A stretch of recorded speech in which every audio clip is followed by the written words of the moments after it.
Selamat siang, selamat bertemu kembali dengan saya, Ulfa Liva Rahma, salah satu dosen pengampu di mata kuliah PL 3131, Perencanaan Infrastruktur Wilayah dan Kota. Masih membahas modul yang sama mengenai pemodelan dalam perencanaan infrastruktur wilayah dan kota, khususnya untuk fasilitas umum dan fasilitas sosial. Pada segmen terakhir ini, kita akan membahas mengenai jangkauan pelayanan, strategi penyediaan, aspek biaya, dan juga prioritas. Jadi, jangkauan pelayanan fasilitas umum dan fasilitas sosial. Kita dapat mengacu pada standar yang ada. Sebagai contoh di sini, bila kita lihat ada salah satu standar yaitu Permendikbud tahun 2013 nomor 23 mengenai penyelenggaraan pelayanan pendidikan dasar sesuai SPM pendidikan merupakan kewenangan kabupaten kota. Jadi di sini kita tahu ya bahwa untuk pendidikan dasar itu merupakan masuk ke dalam kewenangan kabupaten kota. Kemudian penyelenggaraan pelayanan pendidikan sebagaimana dimaksud pada ayat 1 atau ayat yang pertama meliputi pelayanan pendidikan dasar oleh kabupaten kota, tersedia satuan pendidikan dalam jarak yang terjangkau dengan berjalan kaki yaitu maksimal 3 km untuk SD atau MI dan 6 km jalan darat atau air untuk SMP atau MTS dari kelompok permukiman permanen di daerah terpencil. Jadi di sini kita bisa melihat bahwa jangkauan pelayanan tadi kan sebenarnya untuk segmen 4 sebelumnya kita sudah membahas juga di SNI juga ada jangkauan pelayanan. Nah, ada juga jangkauan pelayanan yang dibahas di standar lainnya. Mereka juga punya standar khusus yang berbeda.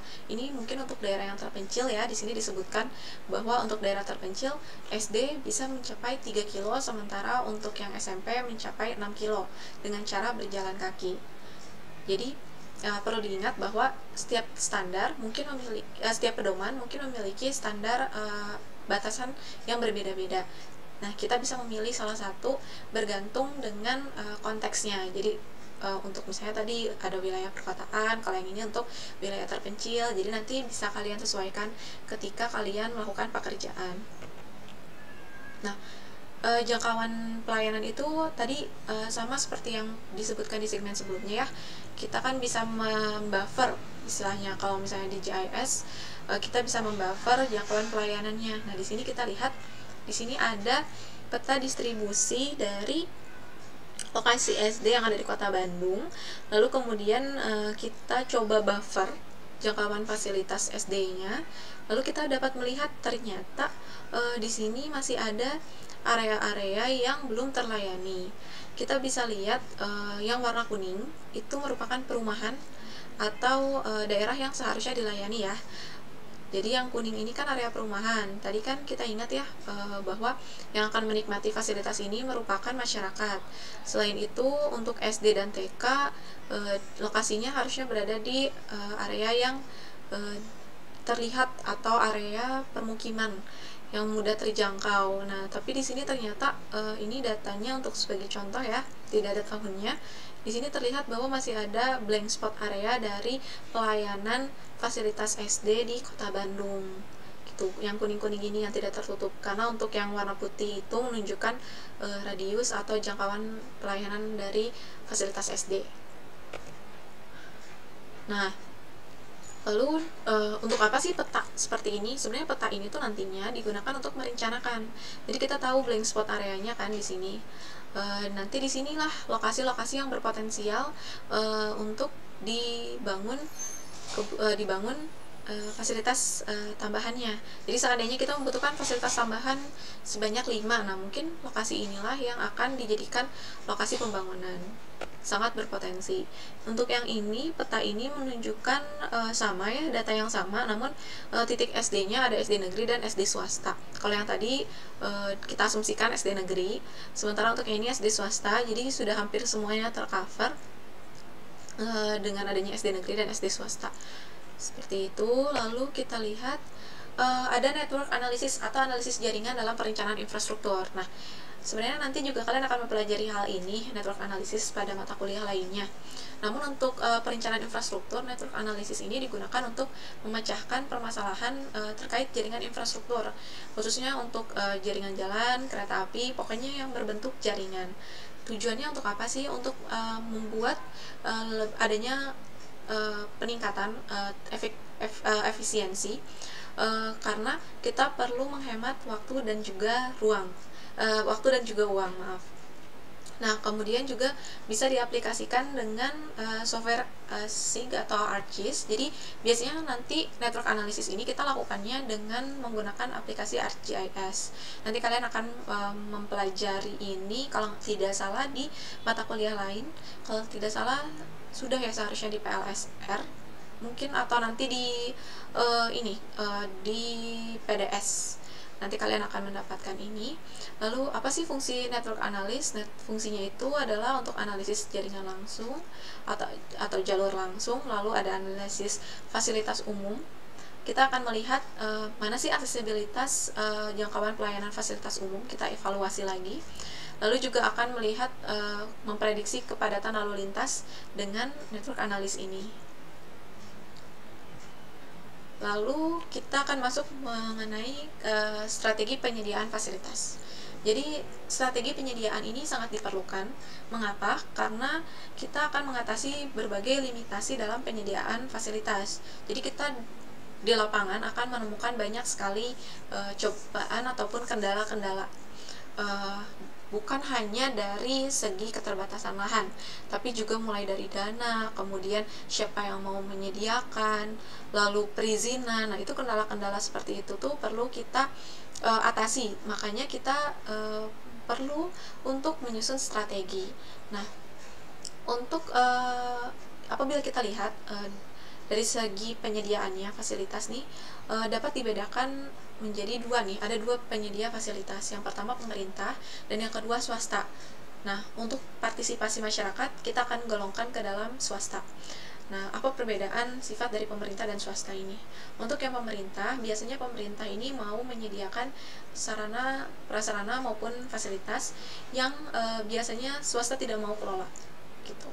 Jadi karena swasta meskipun dia mau menyediakan fasilitas, biasanya swasta akan memilih beberapa fasilitas yang bagi dia menguntungkan. Tapi kalau pemerintah mau tidak mau, menguntungkan tidak menguntungkan, dia harus menyediakan gitu. Jadi justru pemerintah akan mengisi kekosongan tersebut, fasilitas yang tidak ada di lingkungan, di suatu lingkungan, karena kemudian swasta juga tidak mau menyediakan, maka otomatis pasti pemerintah yang akan menyediakan.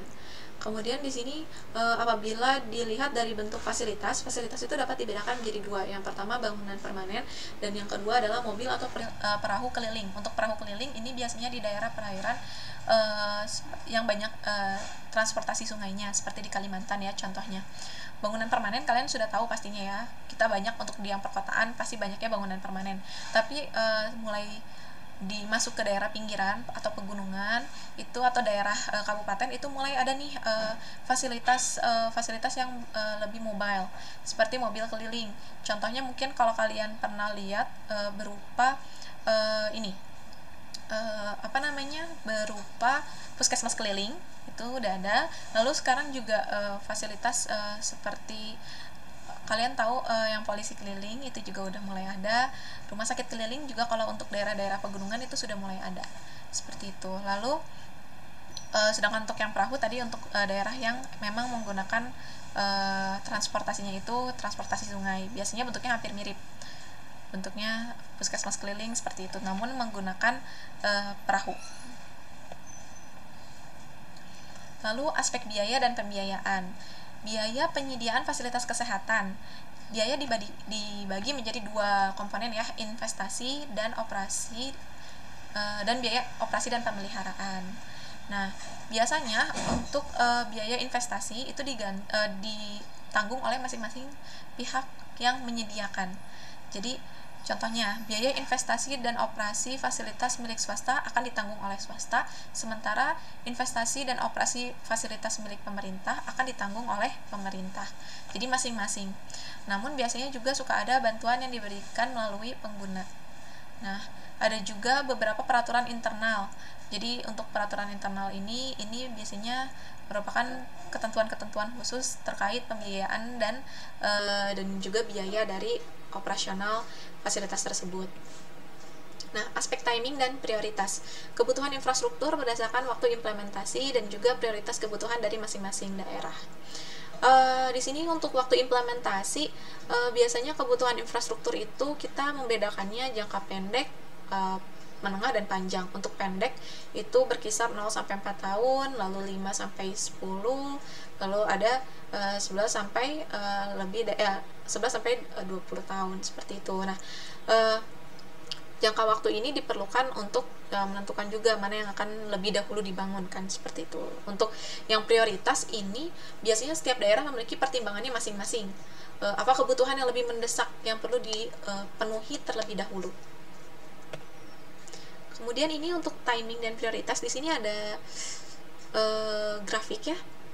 Di sini kita bisa lihat, kalian bisa mempelajari ini, ada pemerintah pusat, kemudian ada urusan pemerintah daerah, bagaimana suatu perencanaan itu dibuat. Di sini ada undang-undang yang diatur terkait nasional, ada juga yang di sini diatur oleh UUKN. Nah, di sini kita bisa melihat jalur-jalurnya. Sebagai contoh, RPJP nasional ini akan diacu oleh RPJP daerah.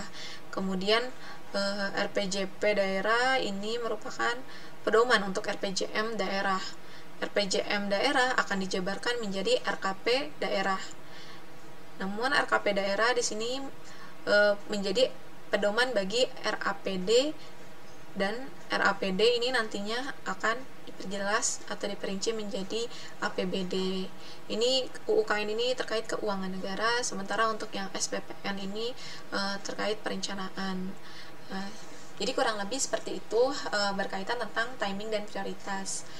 Sekian penjelasan mengenai materi perencanaan fasilitas umum dan fasilitas sosial.